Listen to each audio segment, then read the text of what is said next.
अपने मान को मारना ही मनुष्य के लिए वह जो धर्म उसके अंदर आता है। तो कर्मों में रिश्वत नहीं चलती है, कर्म तो फल देकर जाते हैं।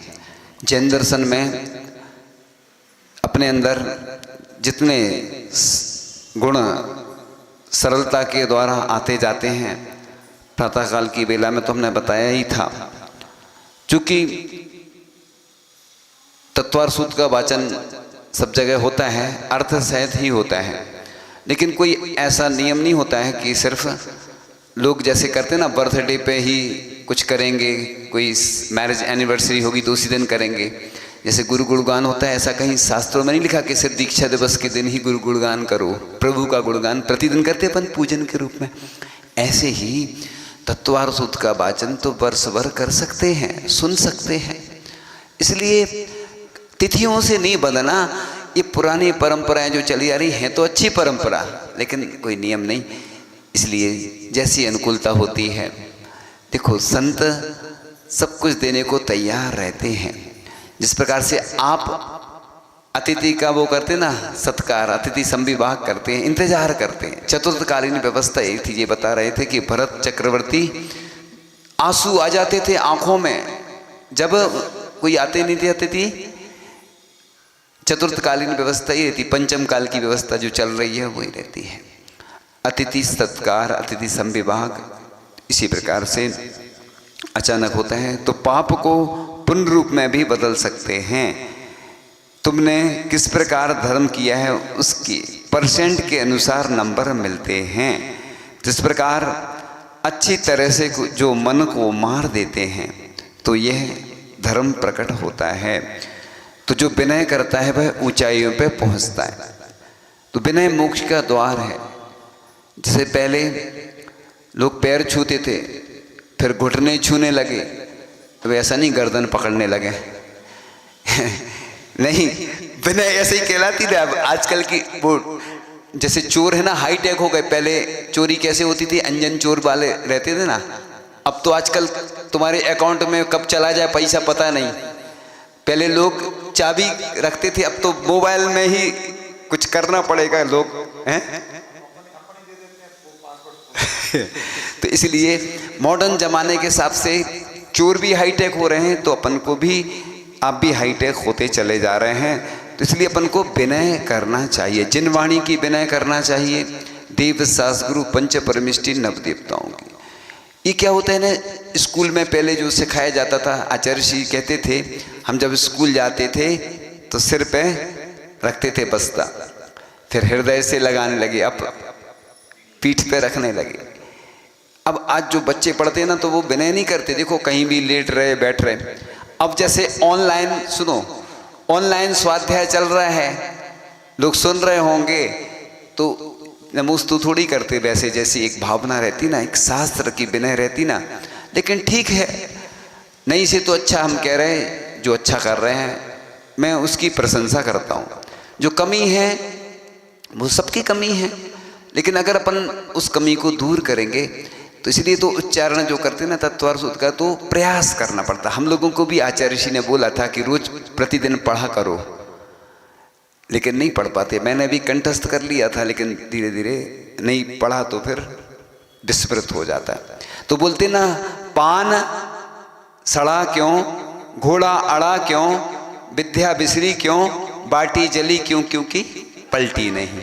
तो इसको क्या करना पड़ता है, कंठस्थ, क्या बोलते, कंठस्थ विद्या अंतस्थ धनम। तो जिसको तत्वार सूत्र, पहले राजा महाराजा लोग गिफ्ट देते थे, मोहर वगैरह सोने की, और अभी भी कोई अगर अच्छा याद करके सुनाता है तो कुछ ना कुछ देना पड़ता है। घर में छोटे थे ना तो कुछ ना कुछ मिलता था, तुम इतने नंबर लाओगे। ये लालच नहीं है, ये प्रोत्साहन है। इससे क्या होता है, व्यक्ति लालच, हमें भी एक मुनिराज कहते तुम्हें सुना नहीं है, बिल्कुल पीछे पड़ जाते थे, तब जाके जिद करो दुनिया बदलो। जब तक कोई टारगेट नहीं होगा अपन काम नहीं करते। इसलिए ये परीक्षा स्कूल में जो व्यवस्था रहती पुरस्कार की, समाज में रहती है कि ऐसा लिखा था कि एक विद्वान ने ये तक कहा था कि आचार्य श्री ज्ञान सागर जी महाराज अगर होते तो मैं उनके चरण को मुख से स्पर्श कर लेता। मतलब उन्होंने जो साहित्य लिखा है ना, उसको देख करके एक विद्वान ने कहा था, कितनी बड़ी बात है कि कालिदास और माघ की टक्कर के ऐसे कवि हुए। तो ये ऐसी प्रतियोगिताएं आयोजित होना चाहिए, लोभ छोड़ने की प्रतियोगिताएं होना चाहिए आयोजित के, कौन परिग्रह कितना छोड़ रहा है। अपने यहाँ क्या है, वही ढर्रे में चल रही पुरानी प्रतियोगिताएं, कुछ नई भी तो करो। अब जैसे जिनवाणी पूरे देश में होती ना, जिनवाणी सजाओ प्रतियोगिता, हमने उसको चेंज कर दिया। हमने कहा जी सजा देते हो तुम लोग, सजा देते जिनवाणी को, मतलब नई जिनवाणी ले जाके, अरे जीर्ण शीर्ण जिनवाणी ले जाओ और अच्छी घर से व्यवस्थित करके लाओ। ये जिनवाणी की वैयावृत्ति है। जैसे मुनिराजों को रोग है, बीमारी है, अंतराय है, उपवास आदि कर रहे हैं तो क्या करते हैं, उनकी वैयावृत्ति करते। ऐसे ही कोई शास्त्र जीर्ण शीर्ण है तो लोग क्या करते हैं, वो नए ले जाते हैं। पूरे देश के लोग मेरी बात सुन रहे हैं, एक बात सुन लो कि देखो आप नई जिनवाणी को सजाओगे उससे कोई फायदा नहीं मिलना है। हाँ, कवर चढ़ा सकते हैं, वो ठीक है। पहले जो ग्रंथ आते थे कैसे आते थे, ग्रंथ कैसे आते थे, पन्ने वाले आते थे, क्योंकि हस्तलिखित होते थे पहले, वो व्यवस्था नहीं थी। अब आचार की भी कोई जरूरत नहीं, लेकिन फिर भी रखते हैं तो कोई दिक्कत नहीं, लेकिन ग्रंथालय में ऐसे रखते। तो ये जिनवाणी की वैयावृत्ति वो विनय कहलाती है। ये मतलब जो अर्घ चढ़ाते ना अपन समर्पित करते, वो भी वैयावृत्ति है। इसलिए आचार्य जी ने एक व्यक्ति के लिए बोला था, तुम मंदिर बनवा रहे हो, तुम पूजन नहीं भी करते तो तुम्हारी पूजन हो रही है। क्यों हो रही बताओ पूजन? क्योंकि जब मंदिर बन जाएगा कितने सारे लोग सम्यक दर्शन की प्राप्ति कितने लोगों को होगी, उतने लोग पूजन करेंगे। इसलिए खजुराहो की प्रशस्ति में लिखा है कि मैं उसका दासानुदास रहूंगा जो इस मंदिर की पूजन आदि की व्यवस्था करेगा। क्यों लिखा खजुराहो की प्रशस्ति में? पहले लोग इतना दान नहीं देते थे, पहले ध्रुव फंड चलता था, अभी भी कई नगरों में चलता है, फिर शांति धारा होने लगी, अभी भी कुछ राशि देते हैं लोग।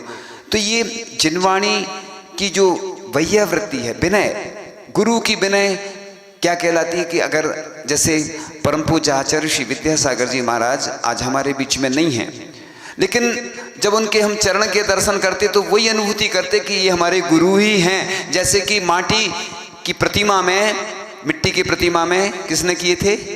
द्रोणाचार्य की प्रतिमा बना करके एकलव्य ने।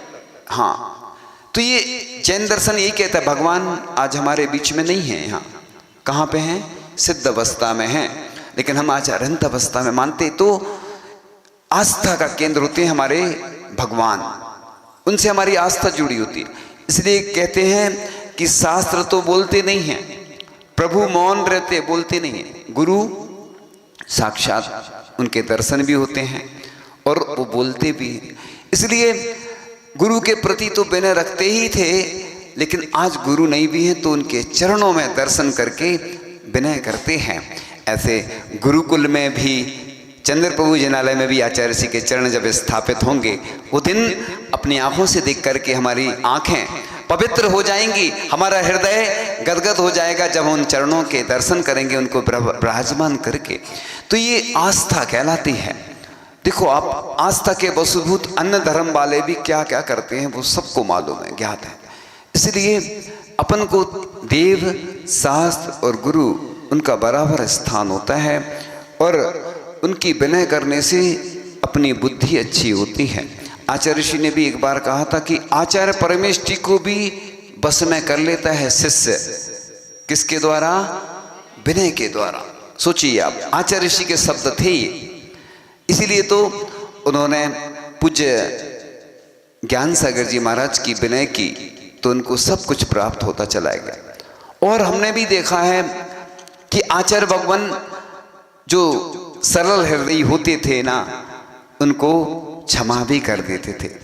हमने देखा कि गुरु जी से हम लोग जाते थे, डर लगता था, प्रायश्चित लेने जाते थे तो वो सुनते थे पहले, और सुन के थोड़ा सा डांट भी लगाते थे, और डांटने के बाद फिर प्रायश्चित देते थे।